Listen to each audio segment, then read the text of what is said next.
Hey everybody, it's Courtney and I am back with another video for Scrapping for Less. Today I'm using the sketch from the sketch challenge over on the show and share group on Facebook. So if you're not already a member, go ahead and join that group and enter the contest. I decided to create my panel using what will look like photographs. So I didn't have a die for that, so I just cut pieces of white cardstock, 2 for each one. One will be the frame itself, and then the other one will be where I stamp my images. I'm just taking a pencil here and lightly outlining the frame so I know where to stamp. And each one is going to be just slightly different, being I kind of created my own die here. So I'm trying to keep the back as well as the frame together so I know which one goes with what. I'm going to be using the stamp set Beach Babies by Sunny Studio, and I will be stamping with Lawn Fawn's jet black ink because I will be Copic coloring these little girls. There's a ton of different images in this stamp set. You can create a scene, you can do pretty much anything with this set, but I'm just gonna kind of keep it simple. I took the 3 images of the little girl standing up. I wanted to avoid putting her in water. I wanted each photo to kind of look very similar.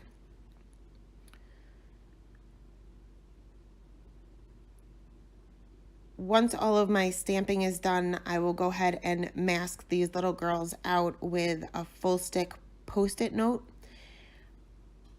I wasn't too careful when I cut out the masks. The ink blending that I'm going to be doing is very subtle, so you really won't notice if there's any lines that you may have missed in the mask.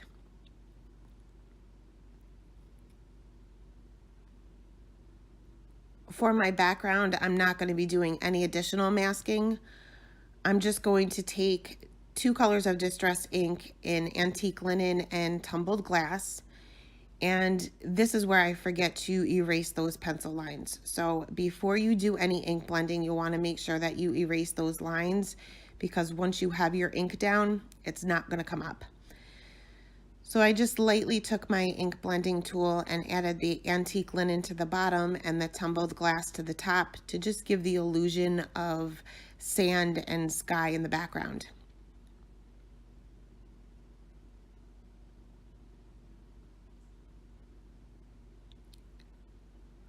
Once my ink blending was done, we will move on to the Copic coloring.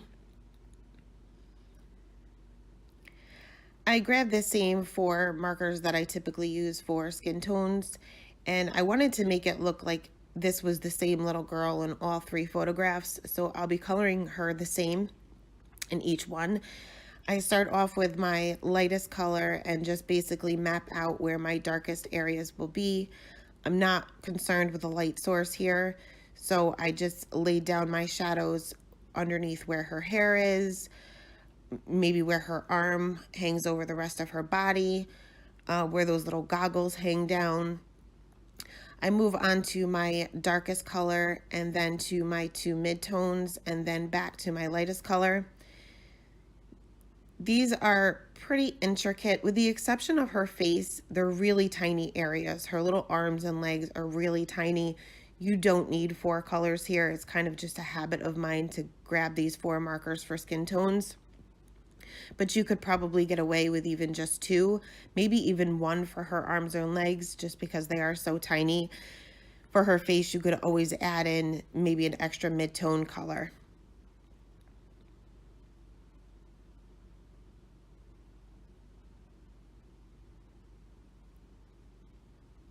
For my second to lightest color, I bring that out almost to the end, leaving the highlight just minimal on mainly her little belly there and her arms and legs.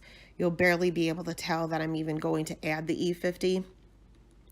But once I go to the E50, I will also grab the R20 marker and add just a little bit of color to her cheeks.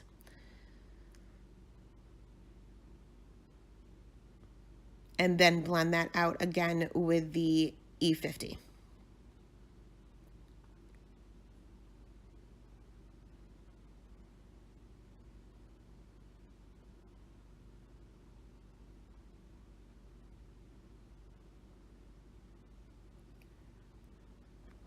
For her hair, again, I tend to grab the same colors.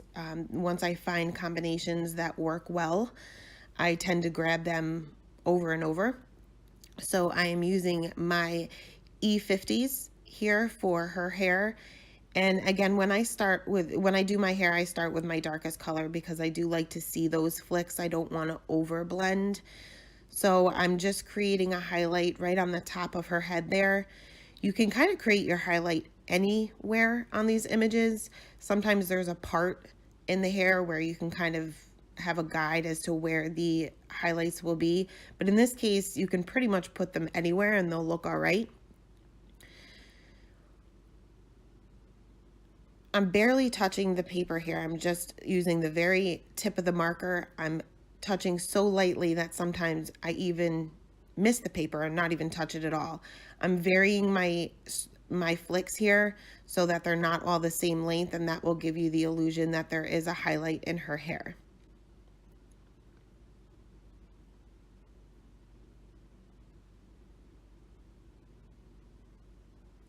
For this little girl, she has those goggles on top of her head, so there's not going to be much of a highlight, especially being that would cast a shadow anyway.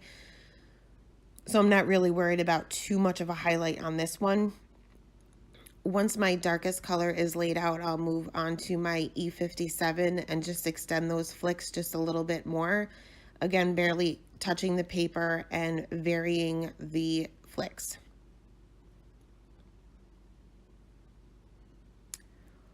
Once the mid-tone is down, I'll move to my E55, which is my lightest color, and extend those flicks even more. Most of the areas I am leaving just a little bit of white to even give a more intense highlight. For the image where she has her little goggles on, there's not really going to be much white space. There's not really much space to work with to begin with.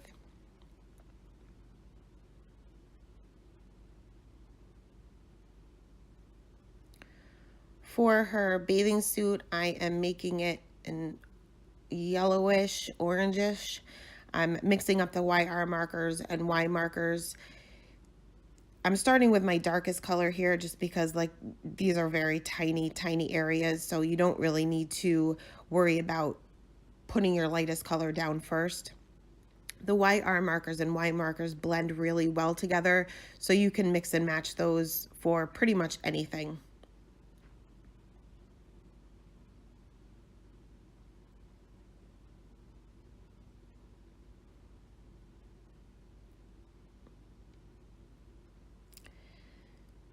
Next, for the little vest that the one girl is wearing and the tube around the other girl's waist, I'm using reds here.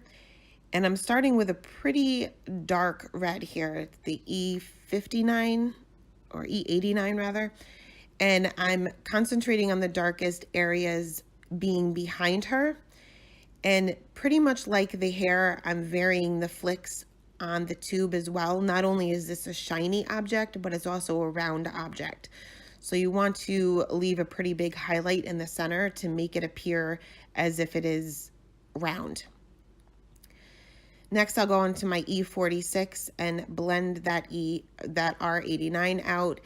The little vest, I added the R27, but I'm going to leave that out for the tube because I do want to have a pretty strong highlight on that.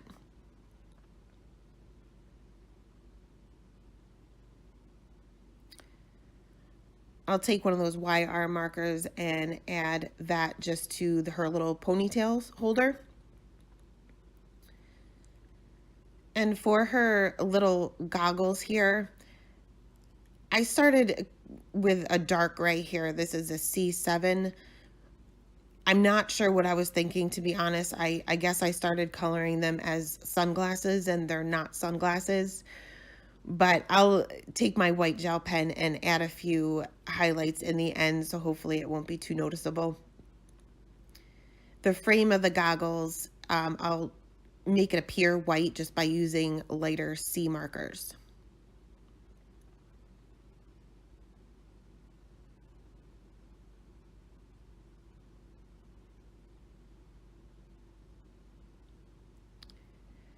Next, I took my Tombow Mono Multi Glue to go ahead and adhere the frames to each one of these images.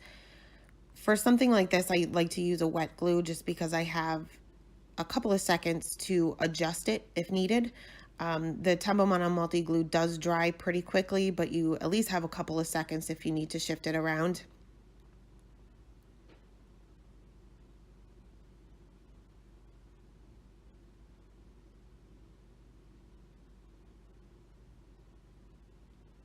Once my panels were adhered, I put them aside to dry for a few minutes.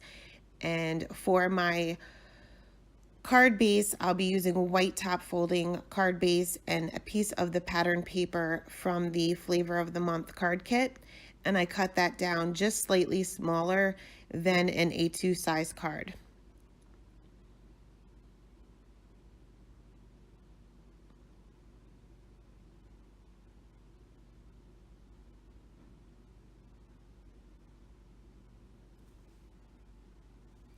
For my sentiment, at first I was going to stamp it right on that pattern paper. And I was debating on what color to use. I didn't really want to bring black in, and I wasn't sure what color I should use to go over those blue lines within the pattern paper. So I decided to ultimately stamp the sentiment right on the bottom of one of those photos that will be in the center. So I realigned my sentiment there, and I'll be using VersaFine Onyx Black ink to go ahead and stamp that right in the center.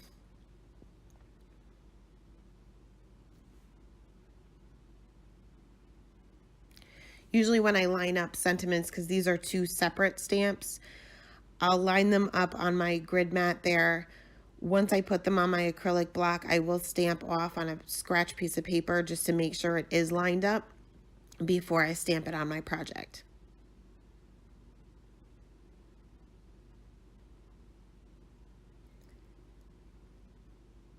Next, I added those white highlights with my gel pen to her little goggles there, and a few little highlights on that tube to make it look just a little bit shiny.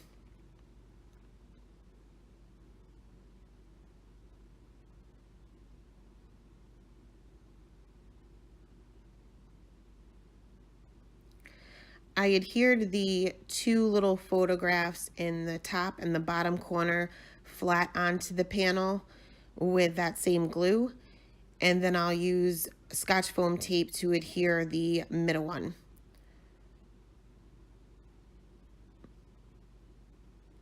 I did end up adding just a few clear Nuvo drops to the panel once I was done recording. It just needed a little something extra, and it kind of made it look like water drops. But that is it for today. Thanks so much for stopping by, and don't forget to join the Facebook group for Scrapping for Less Show and Share and enter the contest. I hope you guys have a great day.